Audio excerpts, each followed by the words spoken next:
मैं सुमन Saurabh, youth leader, आज जेके news network पे नीट और जॉइंट एंट्रेंस एग्ज़ाम और अन्य एग्ज़ाम पर अपनी बात रख रहा हूँ। जैसा कि हम देख रहे हैं कि इस पैंडेमिक सिचुएशन में कोरोना के कारण काफ़ी सारे एग्ज़ाम्स में काफ़ी दिक्कत हो रही है, जिसके कारण हम स्टूडेंट्स और यूथ को काफ़ी परेशानी का सामना करना पड़ रहा है। बहुत सारे अच्छे कॉलेज हैं जिनमें हम एडमिशन का वेट कर रहे हैं या जिनके लिए हम पिछले 1 या 2 साल से लगातार मेहनत कर रहे थे, पर अभी तक सरकार के द्वारा इस पर ना तो कोई स्पष्ट गाइडलाइन आया और अभी कुछ दिन पहले नीट और जॉइंट एंट्रेंस एग्ज़ाम होने की बात हो रही है, जो कि बहुत ही ज़रूरी है, क्योंकि अगर ये एग्ज़ाम हो जाए तो इसके बाद हमें जल्द से जल्द देश के बड़े से बड़े इंजीनियरिंग संस्थान जैसे कि IIT, NIT, मेडिकल में एम्स और अन्य सरकारी कॉलेजों में एडमिशन लेने में सुविधा होगी, जहाँ की कम खर्चे में विश्व स्तर की पढ़ाई हो सकती है। और साथ ही साथ अगर एग्ज़ाम अभी हो जाते हैं तो अक्टूबर-नवंबर तक एडमिशन हो जाएंगे, जिससे कि हमारा एकेडमिक ईयर 2020 से 2021 तक 1 साल पूरा बच जाएगा और आगे का भविष्य का भी हमारा 1 साल बचत हो जाएगा। इसके साथ ही साथ झारखंड में स्थित अन्य विश्वविद्यालय, विनोबा भावे, रांची यूनिवर्सिटी या अन्य विश्वविद्यालय भी अपने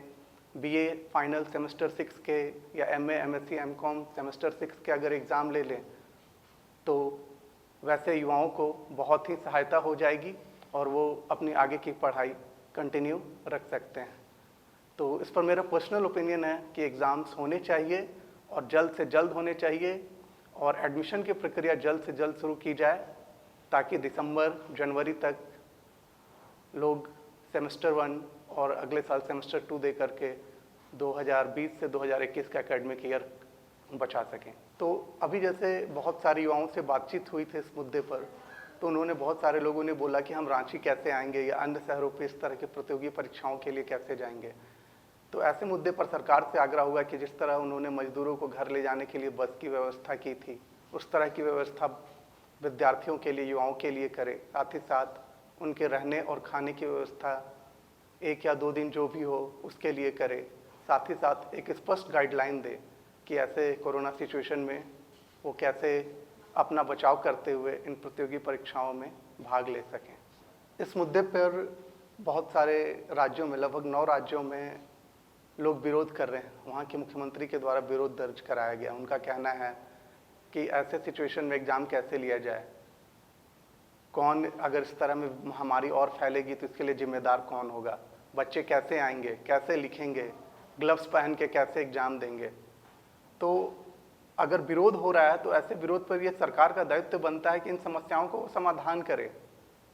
ऐसे ही मुद्दों के लिए युवाओं ने सरकार बनाया है, तो उनको देखना है कि बच्चे कैसे आएँ, उनके लिए बसों की व्यवस्था करें, वो रहे कैसे, एग्ज़ाम हॉल में सुरक्षा के मापदंड क्या हों, ग्लव्स के बिना एग्ज़ाम हो या ग्लव्स के साथ हों, मास्क पहनना कितना ज़रूरी है, वहाँ पे बेंचों की व्यवस्था कितनी हो कि सोशल डिस्टेंसिंग का पालन किया जाए। दूसरी तरफ बहुत सारे युवा इसके सपोर्ट में हैं, क्योंकि उनको लगता है कि अगर एग्ज़ाम हो जाएगा तो उनका 1 साल बच जाएगा और साथ ही साथ अगर एग्ज़ाम नहीं होता है तो समस्या ये है कि फिर एडमिशन कैसे होगा, उसका मापदंड क्या होगा, फिर सरकारी कॉलेजों में बच्चों का एडमिशन कैसे होगा, क्या परसेंटेज के आधार पे होगा, जबकि राज्य और CBSE बोर्ड का कॉपी जो जांच करने का तरीका है वो अलग अलग है, जिसके कारण बच्चों के मैट्रिक और इंटर के प्रतिशत में काफ़ी डिफरेंस हो जाता है। तो अगर इस तरह की बातें होंगी तो अगर प्रतिशत के आधार पर एडमिशन हो तो कैसे होगा, फिर उसका क्राइटेरिया क्या होगा, फिर उसमें जो बहुत सारे बच्चों जिन्होंने 2-2 साल रह करके IIT और नीट की तैयारी की है, मेडिकल की, उनके मेहनत का क्या होगा। तो इन दोनों बातों को ध्यान रखा जाए, पक्ष में भी और विपक्ष में भी, क्योंकि बच्चों का भविष्य का सवाल है और बच्चे ही कल के राष्ट्र निर्माता हैं, युवा ही कल के राष्ट्र निर्माता हैं, विद्यार्थी ही कल के राष्ट्र निर्माता हैं। तो ऐसे मुद्दों पर दोनों पक्षों का जो राय है वो महत्वपूर्ण है, पर परीक्षा होनी चाहिए। मेरे ख्याल से ये मेरा ओपिनियन है कि ये ज़्यादा अच्छी बात रहेगी। वैसे विद्यार्थी या मित्र या युवा जिन्हें इंटर के बाद BA, BSc, BCom करना था वो ऑलरेडी अपना एडमिशन ले चुके हैं, लेकिन जिन्हें इंजीनियरिंग या मेडिकल पढ़ना था वो ही इंतज़ार कर रहे हैं कि एक बार एग्ज़ाम हो जाए या उसके स्पष्ट गाइडलाइन आ जाए तो हम लोग पहले इंजीनियरिंग कॉलेज में ट्राई करेंगे या मेडिकल कॉलेज में ट्राई करेंगे, और अगर वहाँ एडमिशन ना हो उसके बाद जा कर के वो BA BSc या अन्य ग्रेजुएशन के कोर्सेज में रांची यूनिवर्सिटी या अन्य विश्वविद्यालय में एडमिशन लेंगे। लेकिन इसके इंतजार के चक्कर में उनके पांव दो नावों पे सवार होने की स्थिति में हो गई है। ना तो वो इधर एडमिशन ले पा रहे हैं, ना उधर ले पा रहे हैं। तो उसका स्पष्ट कहना था कि अगर सरकार एग्ज़ाम ले लेती है तो इससे हमारा कन्फ्यूजन दूर हो जाएगा कि हमें मेडिकल, अगर हमारा निकल जाता है तो हम मेडिकल में एडमिशन लेंगे, और अगर नहीं निकलता है तो फिर हम विश्वविद्यालय से BSc आगे की पढ़ाई जारी रखेंगे। पर अभी तक एग्ज़ाम ना लेने की स्थिति में एक तरह से संशय की स्थिति बनी हुई है कि हम करें तो क्या करें,